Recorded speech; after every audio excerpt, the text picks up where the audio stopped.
جگہ پر تھے، وہ نیچی جگہ پر تھے۔ عرب کا دستور تھا، عرب کا قانون تھا، جو بندہ کبھی کسی کو پناہ دے دیتا، کیا کرتا؟ پناہ دے دیتا، وہ اس بات پہ قوی ہو جاتے، مضبوط ہو جاتے، دھوکہ نہیں کرتے تھے۔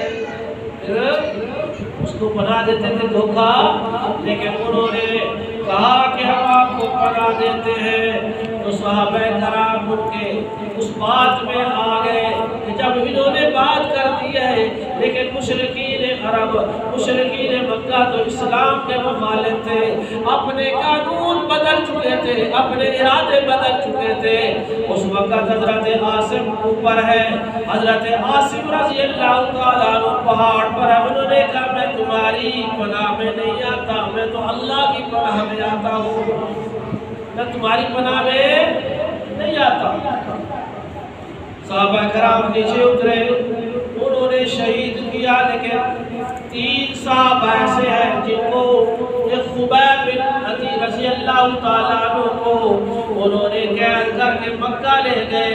حضرت عاصم پر حملہ کیا، ظالموں نے حملہ کر کے آپ کو شہید کیا۔ اب ان کے ناپاک ارادے تھے کہ آپ کی گردن کو کاٹا جاتا، آپ کا مسئلہ کیا جاتا، کیونکہ اس خلیفہ نے یہ منت مانی تھی، اس نے کہا تھا کہ میں ان کی کھوپڑی میں شراب پیوں گی، لیکن اللہ رب العالمین کا پیارا صحابی حضرت عاصم رضی اللہ تعالیٰ عنہ مظلوم صحابی ہے، ہاں میرے محترم دوستو شہید کر دیے جاتے ہیں۔ اب وہ آگے بڑھتے ہیں، اللہ حضرت عاصم کہتا ہے میرے اللہ تو ہی میری حفاظت فرما، اے اللہ تو ہی میری حفاظت فرما، میرے جسم کی حفاظت فرما۔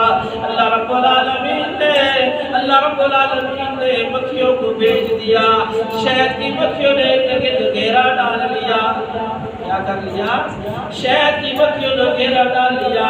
اب مشرکین آگے بڑھتے ہیں تو مکھیاں کاٹتی ہیں، وہ اس انتظار میں تھے کہ رات کا وقت ہوگا، شام کا وقت ہوگا، مکھیاں اڑ جائیں گی، ہم ان کی گردن کو کاٹ لیں گے۔ لیکن اللہ رب العالمین کے اس پاک صحابی نے میرے اللہ سے دعا مانگی تھی، میرے اللہ میرے جسم کی حفاظت فرما، اللہ میرے جسم کی حفاظت فرما۔ اللہ رب العالمین نے بارش عطا فرما دے جو ان کے جسم کو بہا کر کے آگے لے گئی۔ دشمن اپنے عزائم میں ناکام ہو گیا، دشمن اپنے عزائم میں ناکام ہو گیا۔ دوسرا صحابی جو قید ہوا مکہ میں، ظالم کھڑے ہیں، نیزے پہ کھڑا کر دیا گئے، وہ خبیب کھڑے ہیں، خبیب کھڑے ہیں، اس کو کہہ رہے ہیں کہ اے خبیب اگر تو یہ چاہتا ہے کہ تیری جان بچ جائے اور تیری جگہ پہ یہاں پہ ہم محمد الرسول اللہ کو کھڑا کر دے، اور حضرت خبیب تڑپ جاتے ہیں۔ خبیب کون ہے؟ جن کے لیے رزق اللہ آسمانوں سے بھیجتے ہیں، جن کا رزق اللہ جنت سے بھیجتی ہے۔ جب قید کے دوران ہے تو مختلف قسم کے میوے کھا رہے ہیں، انگور کھا رہے ہیں، دشمن دیکھ کے حیران ہو رہا ہے، کیونکہ آپ کا کھانا اللہ تبارک و تعالیٰ نے آسمانوں سے بھیجا، جنت سے بھیجا۔ جس طرح حضرت زکریا علیہ السلام حضرت مریم علیہ السلام کو دیکھتے ہیں کہ مختلف قسم کے پھل رکھے ہوئے ہیں، فرمایا اے مریم تجھے یہ کھانا کون کھلاتا ہے؟ مریم جواب دیتی ہے میرا اللہ مجھے کھلاتا ہے۔ کون کھلاتا ہے؟ میرا اللہ مجھے کھلاتا ہے۔ حضرت بی بی مریم کو بھی اللہ نے کھلایا، خبیب کو بھی اللہ نے کھلایا۔ تو خبیب سولی پہ چڑھ گیا ہے، کھڑا ہے، کوئی جاننے والا نہیں، کوئی ہمدرد نہیں، کوئی تسلی دینے والا نہیں۔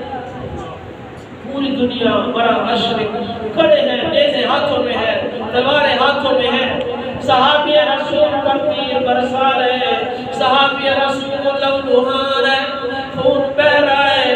کسی ظالم نے کہا او تیری جگہ پہ ہم محمد الرسول اللہ کو کھڑا کر دے، تیری جان بچ جائے۔ خبیب تڑپ جاتا ہے، کہتا ہے او ظالمو تم کہتے ہو ہم محمد الرسول اللہ کو یہاں پہ کھڑا کر دے، میں تو یہ بھی برداشت نہیں کر سکتا کہ میرے محمد الرسول اللہ کے طلبے میں جائے، میں تجھے بھی نہیں برداشت کر سکتا۔ جب آپ کی شہادت کا وقت قریب آیا مسلمانوں، کوئی جاننے والا نہیں تھا، کوئی پہچاننے والا نہیں تھا، کوئی خبر دینے والا نہیں تھا۔ اللہ سے دعا کیا، میرے اللہ، میرے مولا، یہاں تو دوسرا شہر ہے، کوئی جاننے والا نہیں، کوئی جاننے والا نہیں، کوئی ہمدردی کے دو بولنے والا نہیں۔ اے اللہ میرا سلام میرے محمد تک پہنچا دے، میرا سلام میرے محمد تک پہنچا دے۔ اللہ کے پاک پیغمبر رحمت دو عالم صلی اللہ علیہ وسلم تشریف فرما ہے۔ آپ کہہ رہے وعلیکم السلام وعلیکم السلام وعلیکم السلام۔ حضرت اسامہ بن زید رضی اللہ تعالیٰ عنہ پاس بیٹھے ہیں، کہتے یا رسول اللہ صلی اللہ علیہ وسلم، بندہ تو کوئی آیا نہیں، آپ نے کس بات کا جواب دیا؟ اللہ کے پاک پیغمبر نے فرمایا میرے دوست کو، میرے یار کو، میرے محبوب کو، میرے غمخوار کو، میرے چاہنے والے کو مکہ میں شہید کر دیا۔ شہید ہونے سے پہلے اس نے سلام کہا، اللہ نے اس سلام کو مجھ تک پہنچا دیا ہے۔ اللہ نے سلام کو مجھ تک، میرے محترم دوستو صحابہ کرام رضوان اللہ علیہ مجمعین، وہ شخصیات ہیں جن کا تذکرہ اللہ میں قرآن میں ہے۔ اللہ کہتے ہیں اولئک هم المفلحون، میرے صحابہ، محمد کے صحابہ کامیاب ہیں۔ کبھی اللہ کہتے ہیں اولئک هم الراشدون، ہدایت یافتہ ہیں۔ کبھی اللہ کہتے ہیں محمد کے صحابہ اولئک حزب اللہ، اللہ کے گروہ ہے۔ صحابہ کون ہے؟ اب آپ نے بولنا ہے تھوڑا تھوڑا، آخری بات، اولئک حزب اللہ، اللہ کے گروہ ہے۔ اللہ فرماتے ہیں اولئک هم المؤمنون حقا، اولئک المؤمنون، میرے صحابہ سارے سچے، میرے صحابہ سارے سچے۔ نبی کہتے اولئک کتب فی قلوبہم الایمان، اللہ فرماتے صحابہ کے دلوں میں میں نے ایمان لکھ دیا ہے۔ جب اللہ کسی تحریر کو لکھ دے تو مٹا سکتا؟ اللہ کسی تحریر کو لکھ دے، اللہ کہتے ہیں میں نے صحابہ کے دلوں میں کیا لکھ دیا؟ اولئک کتب فی قلوبہم الایمان، میں نے صحابہ کے دلوں میں کیا لکھ دیا؟ ایمان لکھ دیا۔ میں نماز پڑھوں تم نماز پڑھو، تم صدقہ کرو میں صدقہ کروں، تم زکوٰۃ دو میں زکوٰۃ دو، تم عبادت کرو میں عبادت کروں۔ کہتے ہیں اللہ قبول فرما، لیکن صحابہ کی نماز بھی قبول، صحابہ کے سجدے بھی قبول، صحابہ کی شہادت بھی قبول۔ اللہ فرماتے ہیں میں صحابہ پہ راضی، رضی اللہ عنہم ورضوا، رضی اللہ عنہم ورضوا۔ اللہ تو صحابہ پہ کیوں راضی ہے؟ اللہ تو صحابہ پہ دل ٹھر رہا ہے نا جی، اس کا ٹھر ہے دل، اونچی آواز سے کہہ دو سبحان اللہ۔ کیوں؟ اللہ فرماتا ہے رضی اللہ عنہم ورضوا، اللہ صحابہ پہ راضی، اللہ صحابہ بھی اللہ سے راضی کیوں؟